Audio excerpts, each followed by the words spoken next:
ভাই ক্ষমা করে দিস তুই আমাদের, আমরা তোরে বুঝতে পারি নাই। আজ সত্য আমাদের চোখ খুলে দিয়েছে। একজন নির্দোষ ছেলেকে কিভাবে ফাঁসিয়ে দিল, অনলাইন আসলে কি করতে পারে সেটাই আজকে আপনারা জানতে পারবেন। পৃথিবীর একমাত্র জায়গা মায়ের কোলকে হারিয়ে সেই সন্তান এমনিতেই কিন্তু দিশাহারা হয়েছিল। এমন তো অবস্থায় র‍্যাব এসে তাকে আবার আটক করে নিয়ে যায়। জিজ্ঞাসাবাদে জানা যায় সেই ছেলেটি নিজেই নাকি নিজের মাকে ফ্রিজের মধ্যে ভরে রেখেছিল। আর এটা শোনার সাথে সাথে অনলাইন একরকম রাতারাতি এই টপিকটি ভাইরাল হয়ে যায়। নানা ধরনের মানুষ নানাভাবে মন্তব্য করতে থাকে সেই ছেলেটিকে নিয়ে। আমি নিজে এরকম একটি তথ্য পাওয়ার পর সেই ছেলেটিকে নিয়ে এরকম একটি ভিডিও বানাই যেখানে ওই ছেলেটির বিপক্ষে কথাগুলো বলি। একজন সন্তান আবার কিভাবে তার মাকে ফ্রিজের মধ্যে ভরে রাখে। মা নাকি তার হাত খরচ দিচ্ছিল না এবং তার প্রেমের সম্পর্কটি মেনে নিচ্ছিল না, যার কারণে তার মাকে নাকি তিনি ফ্রিজের মধ্যে ভরে রাখে। যে তথ্যটি ছিল সম্পূর্ণই ভুল। আজকে হঠাৎ করে আমরা কিছুক্ষণ আগে জানতে পারলাম তার মাকে তিনি আসলে ফ্রিজের মধ্যে ঢুকায়নি। তার বাসারই 4 তলার ভাড়াটিয়াই তার মাকে মেরে তারপর ফ্রিজের মধ্যে ভরে রাখে। কারণ সেই ভাড়াটিয়ার রুমের মধ্যে চলতো অশ্লীল কার্যক্রম। একের পর এক মেয়েকে নিয়ে সেই রুমের মধ্যে ঢুকতো এবং তার মা সেটা দেখে ফেলে। এরপর ভাড়াটিয়াকে হয়তোবা তার মা কিছু বলেছিল আর সেটারই ক্ষোভ প্রকাশ করলো এইভাবে দুনিয়া থেকে সরিয়ে তার ঘরের মধ্যে ঢুকে তার মাকে শ্বাসরুদ্ধ করে ফ্রিজের মধ্যে ভরে রাখে। এরপর তার ঘরের আলমারি থেকে শুরু করে প্রত্যেকটি আসবাবপত্রের মধ্যে তারা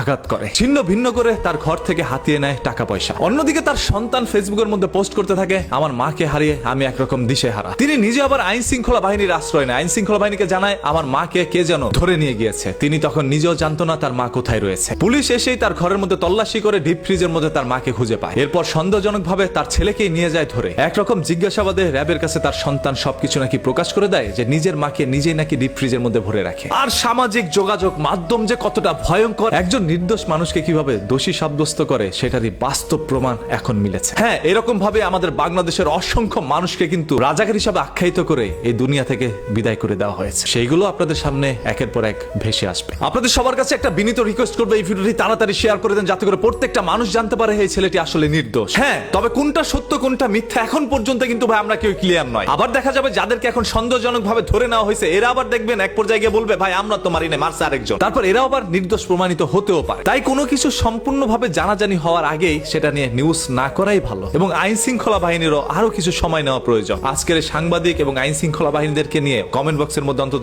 এক লাইন লিখে যান, দেখতে চাই আপনাদের সবার মূল্যবান মতামত। আর র‍্যাবি ভাই জিজ্ঞাসাবাদে এমন কি তথ্য বের করলো যেগুলো সম্পূর্ণ ছেলের বিপক্ষে গিয়েছিল আর যেগুলো সম্পূর্ণ নাকি মিথ্যে। আইন শৃঙ্খলা বাহিনী একজন মানুষকে ধরে নেওয়ার পর জিজ্ঞাসাবাদে যদি তার উপরে সকল দোষারোপগুলো দেওয়া হয় যিনি সম্পূর্ণ নির্দোষ ছিল, তাহলে দোষী মানুষগুলোই কিন্তু সমাজের মধ্যে মাথা চাড়া দিয়ে উঠতে পারে। আর যার কারণে আমাদের দেশে প্রতিনিয়তই অপরাধীকে অ্যারেস্ট করা হচ্ছে, তারপর অপরাধ যেন কমছে না। কারণ সঠিক অপরাধীকে চিহ্নিত করা এখনো হচ্ছে না। নির্দোষ মানুষগুলোকে অপরাধী বানিয়েও তাদেরকে সর্বোচ্চ সাজাই দেশের মধ্যে দেওয়া হচ্ছে বলে অনেকেই জান। আজকের এই ঘটনাটি আমাদের সবার চোখ খুলে দিয়েছে। এখন থেকে যেই কোনো দুর্ঘটনার পিছনে লুকিয়ে থাকা সেই ছোট্ট ঘটনাগুলো একটু যাচাই করে দেখবেন। আমরা সাধারণ জনগণ ভাই এক একটি দাবার গুটি আমাদেরকে দিয়ে কেউ একজন চাল দিচ্ছে, সেই লোকগুলোকে যথাসম্ভব দ্রুত চিহ্নিত করা প্রয়োজন। এই নির্দোষ ছেলেটিকে আমরা কতই নাকি বলেছি, তার মাকে হারিয়ে একরকম তিনি যখন ছটফট করছিল, দিশেহারা হয়ে পড়ছিল, তখনই আবার দেখছে পুরো জনগণ তার বিপক্ষে। আজকে তার কাছে কিভাবে আমরা ক্ষমা চাইতে পারি? ক্ষমা চাওয়ার কোনো ভাষা কি আপনার কাছে রয়েছে? পুরো কমেন্ট বক্সটা আজকে উন্মুক্ত